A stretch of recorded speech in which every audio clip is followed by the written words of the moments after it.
আগে চেক করো, তারপরে বিশ্বাস করবা, ঠিক কিনা? তাহলে এখন থেকে একটা কিছু শুনলে বিশ্বাস করবেন। একজন এসে বলল, ভাইজান আপনার মেয়েরে দেখলাম আরেক ছেলের সাথে বাজারে ঘোরাফেরা করে, ওই রমনার বটমূলে দেখলাম আপনার মেয়ে আরেক ছেলেরে নিয়ে ফষ্টি নষ্টি করে, লোকের কথা বিশ্বাস করে বাসায় যে মেয়ের চুলের মধ্যে ধরে মাইর, আইজো মায়ের কাইলো মাইর। এরকম হইতে পারে না? হয়তো ওই লোক আপনার মেয়ের মতো দেখতে আরেক মেয়েকে দেখছিল। এরকম হয় কিনা সমাজে? একজন এসে বললো, ভাই আপনি এখানে ভাবিরে তো দেখলাম ওই জায়গায় আরেক লোকের সাথে ঘোরাফেরা করতেছে, খবর রাখেন না বাসা? আপনি রেগে মেগে, ঘটনা কি? আমার খেয়ে আমার পরে আরেকজনের সাথে, যে এই বাড়িতে যে মায়ের, কোনো কথা নেই। দেখবেন যে ছোট্ট মারামারি থেকে এই ঘটনা অনেক সময় বিচ্ছেদ বা ডিভোর্স পর্যন্ত গড়ায়, ঠিক কিনা? ওই যে শোনা কথায় কান দিচ্ছেন, ফাতাবাইয়ুন, আপনি চেক করেন নাই। হয়তো আপনার স্ত্রীর মতো দেখতে বা আপনার স্ত্রী যে জামা পরে, যে পোশাক পরে, এরকম পোশাক পরে আরেক নারীকে দেখছে, আপনার বউ না এটা। আপনার মেয়ের ব্যাপারে যে তথ্য দিয়েছে এটা সঠিক নয়, সে আপনার মেয়ের মতো আরেকটা মেয়েকে দেখেছে, এসে আপনার কাছে বলে দিছে, আপনিও বিশ্বাস করছেন। ভেজাল আছে না নাই? এই ভেজালগুলোকে থামানোর জন্য কোরআনে এই বিধানগুলো নাজিল করেছে কে? তাহলে ফরিদপুরের ভাইয়েরা, সমাজটারে সুন্দর রাখার তথ্য একটা শুনলেই বিশ্বাস করবেন না। সিলে কান নিয়ে গেছে শুনলেই সিলের পিছনে দৌড়, নাকি? কি করবেন? আগে কানে হাত দিয়ে একটু দেখবো কান দুইটা আছে না নাই, তারপরে চিলের পিছনে দৌড়ানো। তাহলে এখন থেকে আমরা তথ্য একটা শুনলেই বিশ্বাস করব। তাহলে কি করবেন? বলতে হবে কি করবেন? যাচাই বাছাই, জাস্টিফিকেশন অফ দ্য নিউজ। কোন নিউজ জাস্টিফিকেশন ছাড়া আমরা প্রচার করব, বিশ্বাস করব, শেয়ার করব না। আল্লাহ বললেন, ইয়া আইয়ুহাল্লাযীনা আমানু লা ইয়াসখার কওমুম মিন কওম। ওহে আমার ঈমানদার বান্দারা, শোনো শোনো, খবরদার কখনো কোনো মুমিন বান্দারে ঠাট্টা করো না, অবজ্ঞা করো না, ঠাট্টা করো না। তার মনে কষ্ট হয় এমন কোনো কথা তারে বলো না। নেভার স্কপ অফ এনিবডি, কাউকে নিয়ে ঠাট্টা করবেন না। তার দেহ নিয়ে, তার আকৃতি নিয়ে, তার বংশ নিয়ে। এক লোকের বাবা ছিল চোর, কিন্তু তার ছেলে অনেক ভালো। আপনি কি তারা বলতে পারবেন তুই চোরের ঘরের চোর? বলতে পারবেন? চুরি করছে বাবা, ওর কি দোষ? কথা বলেন। এগুলো কবিরা গুনাহ। আওয়াজ করে বলেন তো, কি গুনাহ? কবিরা গুনাহ। কারো আকৃতি নিয়ে, আমার ফরিদপুরের কলিজার টুকরা যুবক ভাইরা, কারো আকৃতি নিয়ে কখনো অবজ্ঞা করবে না, তুচ্ছ জ্ঞান করবে না। এটা কবিরা গুনাহ, এটা আল্লাহ খুব অপছন্দ করেন। এর কারণ আকৃতিটা আমাদের হাতে নাই। আমাদের কারো নাক লম্বা, কারো খাটো, আমরা কেউ কালো, কেউ সাদা, আমরা কেউ স্মার্ট, কেউ অন্যরকম। তো এই যে আমাদের এক এক ধরনের আকৃতি, এটা কি আমি বানাইছি? আপনি বানাইছেন? দিছে কে? এই জন্য কারো দেহের গঠন নিয়ে যদি আপনি অবজ্ঞা করেন, এটা প্রক্ষান্তরে আপনি স্রষ্টাকে নিয়ে অবজ্ঞা করবেন। কারো দেহের আকৃতি নিয়ে যদি আপনি তুচ্ছ করেন, তাকে তুচ্ছ করেননি, আমার রবকে আপনি তুচ্ছ করেছেন। চিল্লায় বলেন ঠিক কিনা?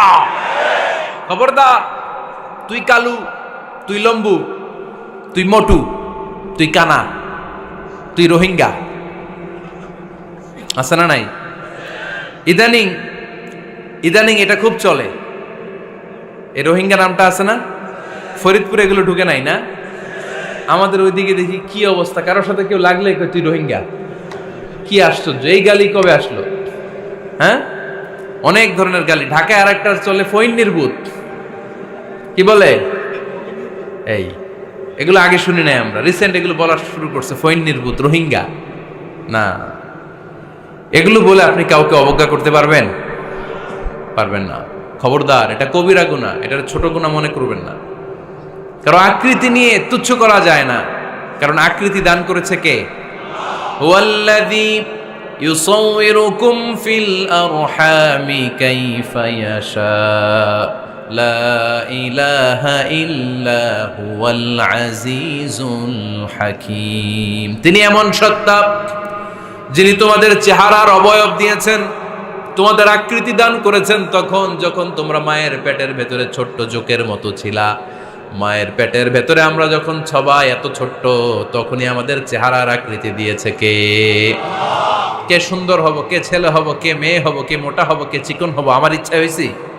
আওয়াজ করে বলতে হবে, কার ইচ্ছায়? প্রত্যেককে যদি আল্লাহ প্রত্যেকের নিজের চেহারা ডিজাইন করতে দিতেন, আল্লাহ যদি বলতেন তোমার চেহারাটা কেমন হবে তুমিই ডিজাইন করো, তাহলে আপনি আপনারা কেমন বানাতেন? হ্যাঁ বলেন, ফরিদপুরের ভাইরা বলেন, সুন্দর করে বানাতেন তাই না? সবচাইতে স্মার্ট, সবচেয়ে সুন্দর করে আমি আমার চেহারাটা বানাতাম যদি আমাকে ডিজাইন করার সুযোগ দেওয়া হতো। কিন্তু এই সুযোগ তো আল্লাহ দেন নাই। ডিজাইন স্বয়ং করে দিয়েছেন কে? কোন নারীকে যদি আল্লাহ বলতে এই নারীরা তোমাদের চেহারা কার কেমন লাগবে তোমরা বানাও, প্রত্যেক নারী কি করতো? বিশ্ব সুন্দরী করে নিজেকে বানাতো। খুদ ধরার মতো কোনো জায়গা সে নিজের জন্য রাখতো না, ঠিক কিনা? কিন্তু এটা আল্লাহ দেন নাই। এই আকৃতিটা আমাদেরকে সরাসরি দান করেছেন কে? খবরদার, আমাদের অনেকে বিকলাঙ্গ, আমাদের অনেকের হাত ছোট, পা বড়, দেখতে মোটা, কেউ চিকন কেউ কালো। খবরদার, কারো আকৃতি নিয়ে কখনো কোনো অবজ্ঞার সুরে, ঠাট্টার সুরে কোনো কথা আমরা বলবো না। রাজি আছেন? সবাই রাজি আছেন? আল্লাহ রাসূল সাল্লাল্লাহু আলাইহি ওয়াসাল্লামের এক সাহাবী ছিল, নাম ইবনে মাসউদ রাদিয়াল্লাহু তাআলা আনহু। ওনার পায়ের নলা ছিল খুব চিকন, অস্বাভাবিক চিকন, স্বাভাবিক না। তো উনিও এটা ঢেকে রাখতেন, দেখাতেন না কাউকে। একদিন উনি খেজুর পাড়ার জন্য খেজুর গাছে উঠলেন। খেজুর গাছে ওঠার পরে নিচ থেকে সাহাবারা পায়ের চিকন নলা দেখে ফেলছে। দেখে সবাই হাসি, সবাই হেসে কুটি কুটি। বিশ্বনবী বললেন, হেসো না, খবরদার, আমার ইবনে মাসুদের পায়ের চিকন নলা দেখে হেসো না। আমার ইবনে মাসুদের এই পায়ের চিকন নলা যদি মিজানের পাল্লায় উঠিয়ে দেয়া হয়, কিয়ামতের দিন উহুদ পাহাড়ের চেয়েও ভারী হয়ে যাবে। খবরদার, আমার ইবনে মাসুদকে আমার আল্লাহ অনেক পছন্দ করে, তার পা চিকন দেখে তাকে তুচ্ছ করো না। আল্লাহর হাবিব সাল্লাল্লাহু আলাইহি ইসলামের 11 জন স্ত্রীর মধ্য থেকে একজন স্ত্রী ছিলেন একজন স্থূল আকৃতির, অবিসিটি ছিল, একটু মোটা। ওনার নাম ছিল সাফিয়া রাদিয়াল্লাহু তাআলা আনহা। আম্মা জান আয়েশার সাথে একবার সাফিয়ার ঝগড়া। নবীদের বউদের মাঝে মাঝে মাঝে ঝগড়া হতো, তবে সেটা হতো মধুর ঝগড়া। সুবহানাল্লাহ পড়েন। আম্মা জান আয়েশা রাদিয়াল্লাহু তাআলা আনহার বাসায় একদিন বিশ্বনবী বসা ছিলেন। আরেকজন স্ত্রী, বিশ্বনবীর আরেকজন স্ত্রী রান্না করে কিছু খাবার আম্মা জান আয়েশার ঘরে পাঠিয়েছেন। এক দাসী দিয়ে বলল, যাও এটা আয়েশার ঘরে দিয়ে আসো, কারণ নবী আয়েশার ঘরে। আম্মা জান আয়েশা রাদিয়াল্লাহু তাআলা আনহা বললেন, এগুলো কি? ওই দাসী বলে, তরকারি। কে দিছে? অমুক স্ত্রী। কেন দিয়েছে? আমি কি রান্না করতে পারি না? তোমরা রান্না তোমরা খাও। এই কথা বলে পাতিল সহ উড়ায় মারছে চেহারার মধ্যে। এর কারণ ওনারা মানুষ ছিলেন, মানবীয় ব্যাপারগুলো ওনাদের মধ্যেও কাজ করত। আবার এক স্ত্রী ঝোল দিয়ে রান্না করে কিছু খাবার নিয়ে এসেছে। আম্মা জান আয়েশা রেগে মেগে ওই ঝোল নিয়ে ওই স্ত্রীর গালের মধ্যে মেখে দিয়েছেন। বিশ্বনবীর আরেক বউয়ের গালের মধ্যে ওই ঝোল লাগাই দিচ্ছে। এবার ওই স্ত্রী বিশ্বনবীর কাছে যেয়ে বলে, ইয়া রাসূলুল্লাহ, দেখেন আয়েশারে আপনি বেশি আদর করেন তো, দেখেন কি করে আমাদের সাথে। এই যে আমাদের গালের মধ্যে ঝোল মাখাই একেবারে মেকআপ বানাই দিচ্ছে। বিষ্ণু ইসা ইসলাম বললেন, তাই আয়েশাকে ডাকো। আম্মা জান আয়েশা রাদিয়াল্লাহু তাআলা আনহা আসলেন। আল্লাহ রাসূল সাল্লাল্লাহু আলাইহি ওয়াসাল্লাম বললেন, তুমি কি আমার এই স্ত্রীর সাথে এমন আচরণ করেছো? আম্মা জান আয়েশা বললেন, করেছি। কেন? আম্মা জান আয়েশা বললেন, তখন মেজাজটা গরম ছিল, এখন বুঝতে পারতেছে আসলে এই কাজটা করা ঠিক হয় নাই। এবার বিশ্বনবী বিচার করবেন। বিশ্বনবী বললেন, আল কিসাস, যেমন করা হয়েছে বিচার হবে তেমন।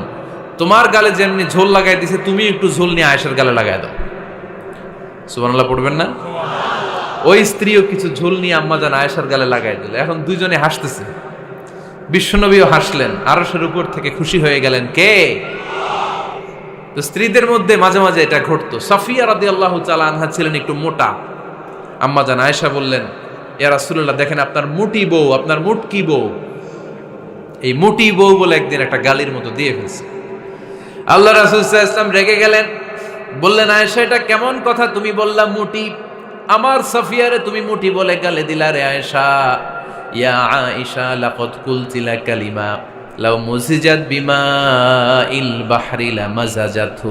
এমন একটা মন্তব্য তুমি সাফিয়ার ব্যাপারে করে ফেলেছো রে আয়েশা, এই কথাটা যদি সাগরের নীল পানির মধ্যে ছেড়ে দেয়া হয়, এই কথার পঙ্কিলতার কারণে, এই কথার কর্দমাক্ততার কারণে, এই কথার পঙ্কিলতার কারণে সাগরের সব পানিগুলো মুহূর্তের মধ্যে কালো হয়ে যাবে। এই কথাটা সাগরে ফেলে দিলে সাগরের নীল পানি পুরোটা কালো হয়ে যাবে। আয়েশা, খবরদার, কাউকে তুচ্ছ করে অবজ্ঞা করে কখনো কিছু বলা যাবে না। এই জিহ্বাটা এটা ভয়ঙ্কর একটা অঙ্গ। বেশিরভাগ পাপ এই জিহ্বা দিয়ে হয়। কি দিয়ে হয়? এজন্য সাহাবারা জিহ্বা ধরে মাঝে মাঝে জিহ্বার মধ্যে ব্যাত মারতেন। আর বলতেন জিহ্বা তোর জন্য আমি আটকে যাব কিয়ামতের দিন। আমলিক আলাইকা লিসানাক, নিজের জিহ্বার মালিক নিজে হন। আপনার জিহ্বার মালিক যেন শয়তান না হয়ে যায়। জিহ্বা আপনার, শয়তানের ভাষায় আপনি কথা বলেন কেন? খবরদার, প্রতিটা কমেন্ট, প্রতিটা কথা, প্রতিটা মন্তব্য, এগুলোর ব্যাপারে কিয়ামতের দিন পাই টু পাই করে আপনার কাছে আল্লাহর সুপ্রিম কোর্টের কাঠগড়ায় দাঁড় করিয়ে আপনারা জিজ্ঞেস করবে কে? এজন্য বিশ্বনবী বলছেন মাইয়াদমানলি মা বাইনা লিহিয়াইহি ওয়া মা বাইনা রিজলাইহি আদমান লাহুল জান্নাহ। আমার কোন উম্মত যদি দুইটা অঙ্গের গ্যারান্টি আমারে দেয়, আমি আমার উম্মতকে জান্নাতের গ্যারান্টি দেব। দুইটা অঙ্গের, একটা হলো জিহ্বা আর একটা লজ্জাস্থান। দুই চোয়ালের মাঝে যা থাকে লিজ্জা জিহ্বা, আর দুই পায়ের মাঝখানে যা থাকে লজ্জাস্থান। এই দুইটা অঙ্গের গ্যারান্টি যদি বিশ্বনবীকে আপনি দেন যে নবী জিহ্বা আর লজ্জাস্থান এই দুইটা অঙ্গের কোনো পাপ আমি করব না, নবী বলে আমি দুনিয়ায় তোমার জান্নাতের গ্যারান্টি দিলাম। এজন্য জিহ্বাটারে সামলান, যা মনে চায় বললেন না। খবর আছে না নাই? খবর আছে। মা ইয়ালফিযু মিন কাউলিন ইল্লা লাদাইহি রাকীবুন আতীদ। যা মুখ দিয়ে বের হয় লিখে রাখার জন্য দুইজন ফেরেশতা রেডি করে রেখেছে কে? চিল্লায় বলেন। যতদিন আমরা বেঁচে থাকবো ততদিন থাকবে আমাদের কাঁধে। আমরা মরে যাবো, এই ফেরেশতারা উড়াল দিবে, ঠিক কিনা? দুই কান্দে জি ছিল যে তোমার দুইজনা পাহারা, তোমারে একলা থইয়া পালাইছে তাহারা। তোমার আটকুঠুরি নয় দরজা বন্ধ এবার হলো রে হলো, মুখে আল্লাহ রসুল সবে বলো, ও মুখে আল্লাহ রসুল সবে বলো। দুয়ারে আইসাছে পালকি নাই হরি গাও তোলো রে তোলো, মুখে আল্লাহ রসুল সবে বলো, ঠিক না? এজন্য সাবধান।